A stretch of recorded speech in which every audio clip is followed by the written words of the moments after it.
I'm now joined by Andrew Gray, who's the Managing Director of DTCC's core businesses. So hi Andrew, thanks for joining us.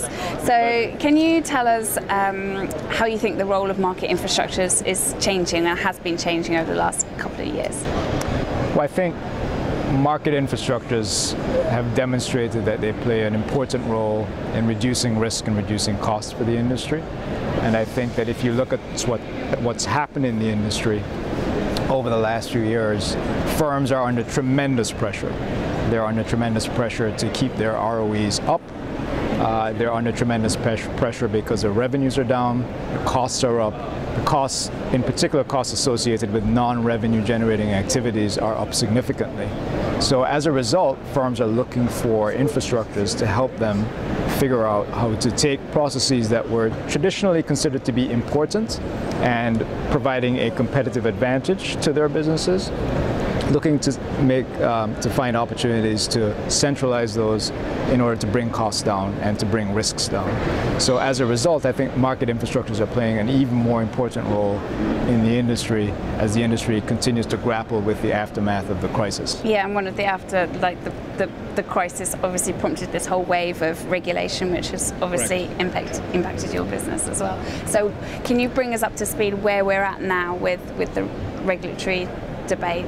I think it's continuing. The regulators over the last few years have now provided more clarity around the guidelines and the expectations and standards that they have for financial market infrastructures. So the PFMIs are now in place. The challenge that we have is how do we implement the PFMIs and how do we do it in such a way that it is done consistently around the world by all the financial market infrastructure. So I think we've made enormous progress, but there's still more work to be done with respect to the actual implementation of the new PFMI standards. The other thing I would say is that with respect to regulation, we're not done. I expect more and more involvement from the regulators as we continue to grapple with other issues such as collateral management, standardization around customer identifiers. Again, progress has been made, but we expect more to be done.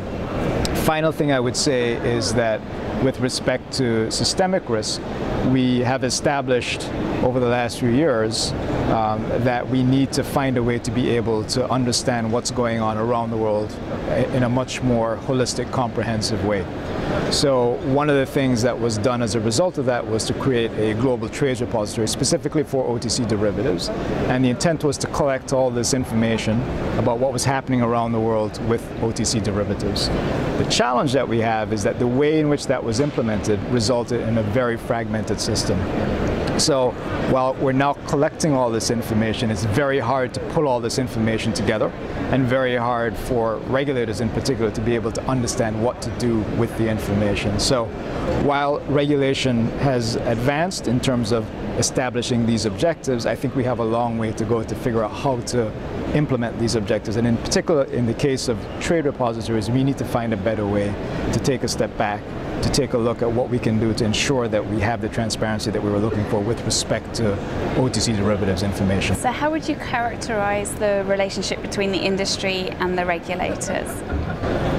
I would say that we have a good relationship in terms of our alignment with respect to the objective of reducing systemic risk. There's no question there. I think where there are challenges is in, as I said before, the actual implementation of some of the standards and the guidelines and deciding how best to achieve those objectives. So one of the reasons why we have some of the challenges with our trade repositories is that we have national regulators with a particular focus on what it is they want to accomplish for their jurisdiction, and those views and those requirements may be different from those of another jurisdiction. So as a result, you end up with a very fragmented system. So while on the one hand there is a desire, and it's understandable, to make sure that the needs of the jurisdiction are met, we're losing sight of the bigger picture. So that's one of the challenges or areas of tension or friction between what it is we want to accomplish versus where we are right now. The other, I think, has to do with just how we manage complexity. And we already have, we know, a very complex, interconnected system in the financial markets today.